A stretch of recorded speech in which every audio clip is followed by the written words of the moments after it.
Hello everyone, welcome back to my channel.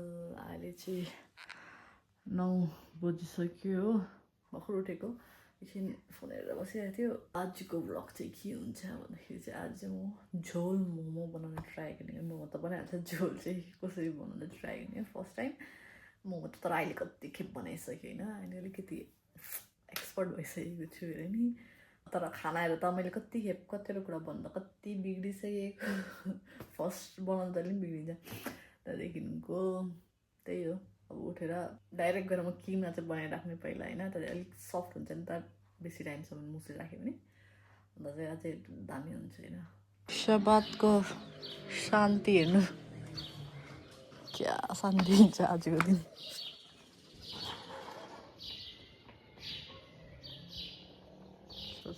बाटो पनि खाली। मेरो यता किमा चाहिँ रेडी छ हो, यो डो पनि रेडी छ हो। त्यहाँदेखि यो चाहिँ अब झोल बनाउनु आँटेको। चाहिँ यो खालको ब्लेन्डर छ नि त, यसले चाहिँ जहिले पनि अचारहरू बनाउँदाखेरि यो सेसमी सिड्स हाल्दाखेरि डल्लो डल्लै बस्थ्यो, त्यो मिनै हुन्थेन क्या। आज चाहिँ मैले यो रोटी बेल्ने उयसमै राखेर मजाले मिन पारेको अहिले चाहिँ यस्तो भएको छ हो। अन्त दामी सेन्ट आयो यसको, त्यो तिलको। हेरौँ कस्तो हुन्छ कि हुँदैन भनेको जस्तै। मेरो झोल मोमो चाहिँ यतिको भएको छ हो, म चाहिँ भ्लग गर्नु बिर्सिरहेको। अन्त एउटा नर्मल मोमो यतिकै हालिदिएको छु। लेट्स सी कस्तो हुन्छ, खाएर हेरौँ।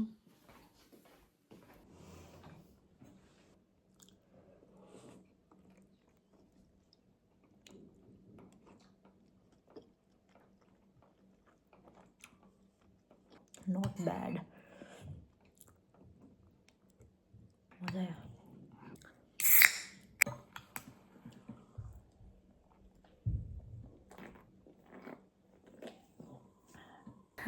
खानासाना खाएर बसेको हो।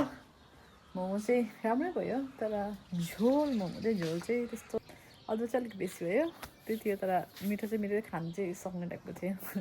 है घरमा बसेर अल्छी लागेर यता पल्ट्यो उता पल्ट्यो, बल्ल बल्ल उठ्यो बोजू पनि। अन्त बाहिर जुन भनेर लिएर आएको पनि, लिएर आएको अल्छी लागिसक्यो आफूलाई पनि होइन। अन्त त्यहाँ बसिरहेछ हामी, यता चाहिँ जग्गै छैन जस्तो लाग्यो पार्कमा, पुरा क्राउडेड सवाद भएर। The next day. यो चाहिँ मोमो खाएन, अन्त अहिले चाहिँ बिहानै चाउने भात र आलुदम खान आँटेको। अन्त मोमो पनि अझै बाँकी त छ, तर त्यो दिउँसो खाने हो, बिहान बिहान नखाऊँ भनेर नखाएको। यो चाहिँ मोमो आलुदम पकाउनु आँटेको। त्यहाँबाट चाहिँ मेरो आलु बसिरहेको छु हो। यता चाहिँ भोजुको सुप बनाउनु लागि रेडी गरेको। यतिको भयो लास्टमा चाहिँ। आज चाहिँ 12:30 बजी हुँदैछ आज, ढिलो भयो आज। The next day. सुन त कहाँ हरायो भनेर फेरि 2 दिन भ्लग हालिनँ हो। भ्लग त गर्नु त गरेँ मैले 2 दिनै, तर कम्ती भयो क्या, बेसी त्यो केही थिएन। सबादमा झन् केही थिएन काम गर्नुपर्ने होइन, त्यही खानाहरू दिनु मात्रै हो, त्यस्तो केही गर्नु पर्दैन हो। केही गर्नु भएन भने त्यो केही देखाउनु पनि हुँदैन हो, केही गफ पनि आउँदैन, त्यस्तो हुँदो रहेछ। अन्त हिजो पनि बेलुका कस्तो अल्छी लाग्यो होइन, त्यहाँदेखि यता फुलमा पानी हाल्न आएको थिएँ क्या, अल्छी लाग्यो। अन्त टक्कै यो पुरा सफा गरिदिएँ होइन, यो पुरा फ्याँक्ने कुराहरू रहेछ, सबै जम्मा गरेर राखिदिएँ। अन्त यो पनि हिजो भिजिरहेको सुक्यो भने फ्याँक्छु भने यो फ्याँक्नुपर्ने छ हो। अहिले जान्छु फ्याँक्नु। अन्त आज छोडी आउँछु भनेर भन्दै थियो बोजूको, हेरौँ आउँछ कि आउँदैन। आयो भने चाहिँ छिटो आयो भने चाहिँ मल जाउँ भनेर सोचेको, छिटो आयो भने चाहिँ जान्छु। छिटो आएन भने चाहिँ त्यही हो, यो भ्लग कसरी कम्प्लिट गर्नु भन्ने सवाल हो। म चाहिँ वक जानु पऱ्यो भनेर रेडी सिडी भयो कि भरे वक जानु मानेन, सिडी मात्रै हिँड्ने अरे हो। अन्त सिडी हिँड्यो, काम खत्तम भयो हो। अन्त कति चाहिँ बल्ल अब चाहिँ 1 तारिक लाग्यो होइन, बल्ल अलिकति शान्ति भएर चाहिँ मे चाहिँ खत्तम भयो भनेर चाहिँ शान्ति भइरहेको छ हो। त्यतातिर त नि कस्तो मतलब यस्तो बाहिर निस्किनुपर्छ होइन, यस्तो बाहिर निस्केर हेर्नुपर्छ होइन। यो आँखा अस्ता जहिले पनि उज्यालो ब्लू हुन्छ हो, घापट्टा पनि लागिरहेको हुन्छ हो। अन्त मजाको देख्छ क्या बाहिर चाहिँ जहिले पनि, खुला आकाश, क्लियर स्काई र घाम मजाको लागेर। छोरी चाहिँ आयो कि, तर अलिक ढिलो आयो हो। अन्त त्यहाँदेखि मल जाँदैन सोचेर यता छेउको स्टोर जानु पऱ्यो भनेको त फेरि बोजूको पनि केही सब्जी पाएन रहेछ हो, सिजन खत्तम भएर एकखेप यता हेर्न भनेर, त्यो पनि पायो भने ल्याउनु भनेर छु। जाँदैछु, 10 कदममै पुग्छ। म चाहिँ अहिले मिठाई दोकानमा पसिरहेको छु उयोहरू किन्नु लागि मैले चाहिँ फरेरो रोस्टर्स किनेँ मार्समेलो किनेँ अन्त यो चाहिँ मिक्स क्यान्डीहरू हो यो चाहिँ खासमा एउटा वाइन सप हो तर मिठाईहरू पनि पाउँछ डस्टबिन चाहिँ चेन्ज भयो होइन यो डस्टबिन त क्या खतरा अन्डरग्राउन्ड पो रहेछ अघि म डस्टबिन फ्याँक्न आएको थिएँ कि पुरानो डस्टबिन सबै अटाइछ यस्तो गएर हेरेको त यस्तो खोलेर हेरेको त खाली खाली देख्छु लास्टमा एकै पनि हुँदैन होला मैले फर्स्टवाला हाल्दिनँ भनेर हालिदिएको त कि मुनि पो खप्लक्कै भित्र गएँ बाहिरबाट हेर्दाखेरि खाली देख्दो रहेछ म त सामानहरू सबै पुर्याइराखेर एकछिन हावा खान निस्केको छोरी आउँदाखेरि जति बाहिर घुम्नु सक्छ घुमिहाल्नुपर्छ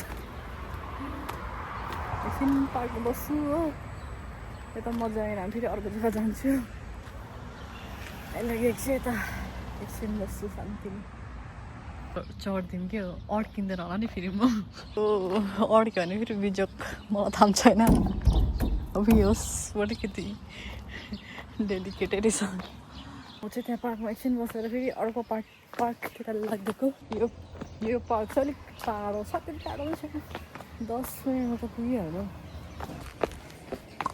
तर यस्तो सिँढी चाहिँ हिँड्नुपर्छ को छ त खतरा होला यो इन्डियामा यस्तो पार्क भएको भएर कति पैसा उठाउँथ्यो होला अब नानीहरूलाई कस्तो खतरा नि अब मजा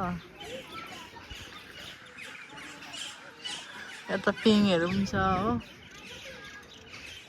कस्तो छ यता चाहिँ यता पनि छ बस्ने जग्गा मजाले बसेर सनसेट हेर्दा हुन्छ तर पुरा झिङ्गा के हो हामी तर जुन चाहिँ दुनियाँ कुरोमा पुग्यो भने नेपालीहरूको एउटा आदत चाहिँ कहाँ जान्दैन पल्टी कसेर बस्ने आदत खतरा है जहाँ गए पनि पल्टी कसेर बस्नुपर्छ मैले हिजो क्ले मास्क लगाएर मेरो अनुहार अलिकति सफा के डिफ्रेन्स देखेको छैन अरे नि यसरी उडेर घर पुग्नु अब चाहिँ यता बसेर मजाले सनसेट हेर्ने हो त्यहाँदेखिको टक्कै सनसेट भएपछि चाहिँ क्या दामी देख्दिएको है यता त पहाड जस्तो देख्छ नि त्यहाँ गएर देखाइदिउँ त्यो चाहिँ के हो भने त्यो मेरो पहिला बाजेहरू बस्ने जग्गा चाहिँ त्यहाँपट्टि हो मुनि त होइन तर यता माथिपट्टि नै हो टक्क सनसेट भएपछि चाहिँ घरतिर लाग्दिन्छु यता बाजेहरूकोमा हुँदाखेरि चाहिँ यता घर भएर यतापट्टिको भ्यू देख्थेँ होइन जहिले पनि यतापट्टिको भ्यू देख्थेँ खिड्कीबाट हेरेको बित्तिकै अहिले चाहिँ बोजू घर चाहिँ यतापट्टि भएर चाहिँ अगाडिपट्टिको भ्यू देख्छ ठिकै छ दुइटै भ्यू इन्जोय गर्नु हेर्नु पाएँ दुइटै भ्यूको मजा लियो अरे नि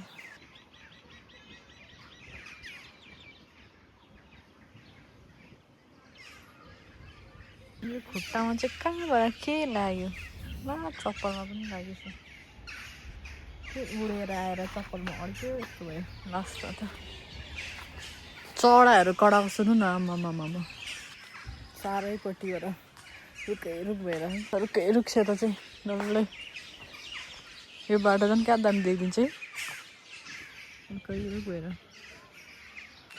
यता कति बजी छ अहिले 7:30 हुँदैछ हो अन्त सनसेट त भयो तर अँधेरो जहिले रात चाहिँ कहिले स्टार्ट हुन्छ 8 बजी मात्रै स्टार्ट हुन्छ रात एकैचोटि रात पर्छ एकैचोटि सनसेट भएर एकैचोटि रात पर्छ एकैचोटि खाना खाएर लक्क सुत्ने टाइम पनि हुन्छ 8 बजी अँधेरो हुन्छ भनेन तर टक्क 8 बज्यो यतिको छ दिन खतरा लामो हुन्छ है दादा सो त्यति नै थियो है यो भ्लगको लागि अलिक ढिलो आयो तर आउनु चाहिँ आयो भ्लग त्यस्तै रोकेन अनि के भन्नु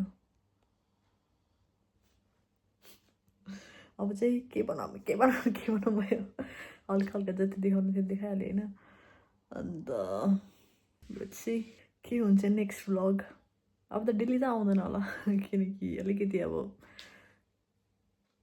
सेम कुरा देखाउनु भएन त डेली होइन तपाईँलाई पनि अल्छी लाग्छ मलाई पनि बनाउनु अल्छी लाग्छ त्यही हो अब 1-2 दिन ग्याप गर्दै हाल्छु अबदेखि चाहिँ होला मेबी हेरौँ के हुन्छ जस्तो हाल्यो भने राम्रो भ्लग बनिहाल्यो भने हालिदिइहाल्छु बनेन भने चाहिँ अलिक टाइम लाग्छ सो त्यो नै थियो आजको लागि thank you so much for watching see you in the next video